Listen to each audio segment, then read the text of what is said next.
అందరికీ నమస్కారం. ముఖ్యంగా ఎలక్ట్రానిక్ మీడియా, ప్రెస్ పీపుల్ అందరికీను విచ్చేసిన మిగతా గెస్టులందరికీ, అలాగే వేదికను అలంకరించిన స్టాల్వర్డ్స్ అందరికీను మీ శతకోటి ధన్యవాదాలు. ఈరోజు నిజంగా అంటే మామూలుగా జరిగేది ఏంటి, ప్రీ లాంచ్ ఇది జరుగుతుంటే ఫంక్షన్స్ ఎన్నో చూస్తుంటాం. ప్రీ లాంచ్ మూవీస్ అన్ని చాలా గ్రాండ్గా జరుగుతుంది. First time re release event ఇదే చూస్తున్నాను నేను ఫస్ట్ టైం. అది ఒక మెగాస్టార్ సినిమా ఆయనకు ఒక్కడికే చెందుతుంది. రీ రిలీజ్ చేయాల్సిన ఏది చేయాలన్నా, రీమిక్స్ చేయాలన్నా కూడా ఒక మెగాస్టార్ సినిమా, మెగాస్టార్ పాటనే చేయాలి. అంటే అంత రీచ్ ఆయన, అంటే ఆడియన్స్లో అంత గ్రేట్ ఫ్యాన్ ఫాలోయింగ్, ప్రతి ఒక్కరి హృదయాల్లో ఆయన శాశ్వతంగా ఉండిపోయారు మెగాస్టార్.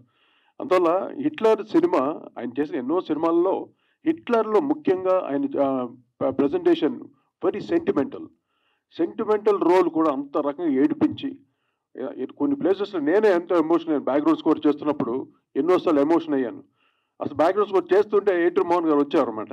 కోటి గారు, మీరు తెలిసే చేస్తున్నారా, తెలియకుండా చేస్తున్నారా, ఏంటి సార్ ఇంత బాగా వస్తుంది ఈ రికార్డింగ్, ఇంత బ్రహ్మాండంగా వస్తుంది అంటే, నాకు అంత ఆర్కెస్ట్రా, నేను చెప్పిన బడ్జెట్కి ఎక్కడ ఆయన వెనకాల ఆయన ఎన్నో సినిమాలు చేశాను, 5 సినిమాలు చేశాను.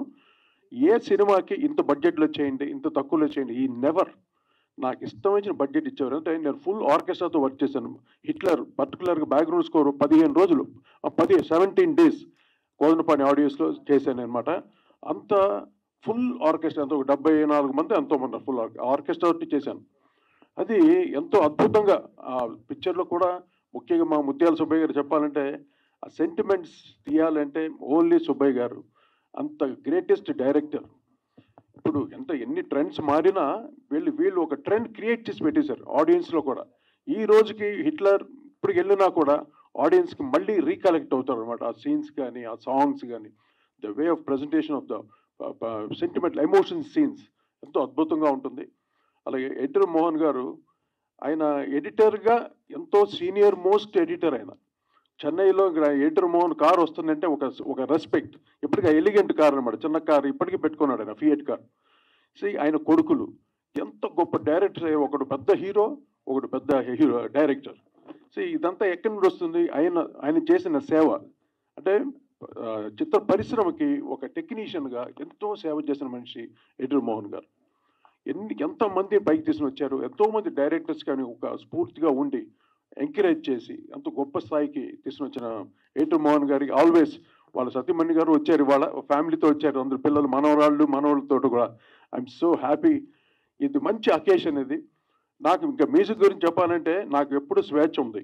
ముత్యాల సుబ్బయ్య అంటే గురువా కొట్టు, బ్రహ్మాండ అదిరిపోవాలి పాట, ఇంతే. ఏది చెప్పినా సిచ్యువేషన్ చెప్పేసి కొట్టు అంటాడు. అంటే ఒక కాన్ఫిడెన్స్ నాకు ఇచ్చినట్టు, నా మీద నమ్మకం.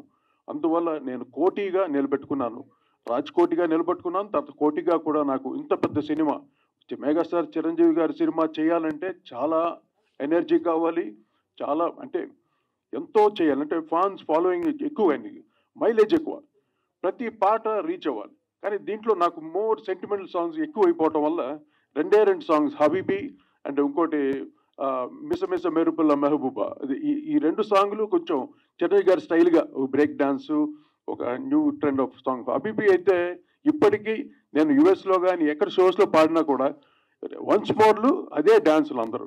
హబీబీ ఆ మూమెంట్ కూడా అందరూ అక్కడ వేస్తుంటారు అనమాట, అంత పాపులర్. అంటే ఒక థీమ్ లారెన్స్ గారు చేశారు, అది ఒక కొరియోగ్రఫీ, ఒక థీమాటిక్గా, ఒక దాని ఏమంటారు, థీమ్ స్టెప్స్ అనమాట, ఒకే స్టెప్స్ అలా కంటిన్యూ అవుతుంటుంది. ఆ తర్వాత చిరంజీవి గారి సినిమా అన్నింటిలో ఫాలో అయ్యారు ఆ ప్యాటర్న్ అనమాట. So I'm really happy.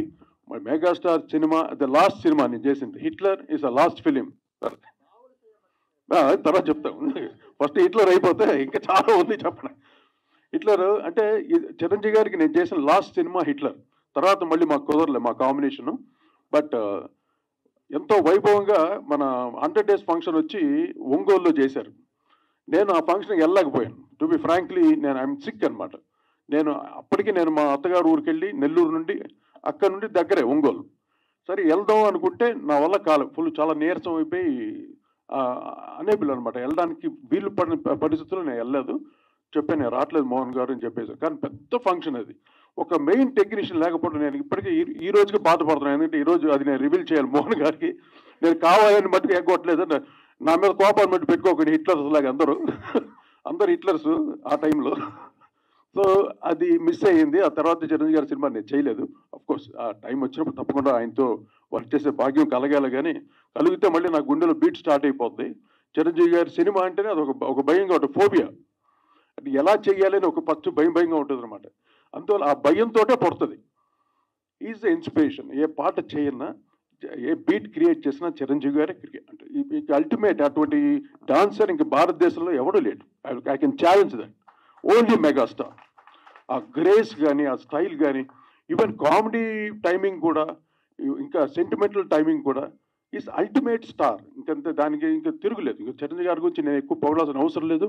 ఎందుకంటే మళ్ళీ ఈ సినిమా చూసి హిట్లర్ని మళ్ళీ ఫ్యాన్స్ అందరూ, మళ్ళీ వాళ్ళ ఫ్యామిలీ, వాళ్ళ పిల్లలు అందరూ వచ్చి మళ్ళీ చిరంజీవి గారిని చూసి భలే ఎంజాయ్ చేస్తారు. మా ముత్యాల సుబ్బయ్య అన్న డైరెక్షన్ ఇప్పుడు మళ్ళీ సుబ్బయ్య గారితో ఒక సినిమా చేస్తున్నాను. ఎందుకంటే సెంటిమెంట్లో కింగ్ అనమాట. ఫస్ట్ నాకే చెప్పాడు సబ్జెక్టు. చెప్పిన తర్వాత నేను చాలా ఎమోషన్ అయ్యాను. ఏంటి సార్, ఏం పాయింట్స్ సార్, ఎక్కడ దొరికింది? అట్లా కాదు భయ్యా, నీకు నచ్చిందా లేదా? ఎక్స్ట్రాడినరీగా ఉంది భయ్యా అన్నాను. అది తల్లి మనసుని ఇప్పుడు రాబోతున్నాయింది. ఆయన కాంబినేషన్లో మళ్ళీ అది నేనే మ్యూజిక్ చేశాను. నాకు అవకాశం ఇచ్చారు. అంత మంచి సినిమా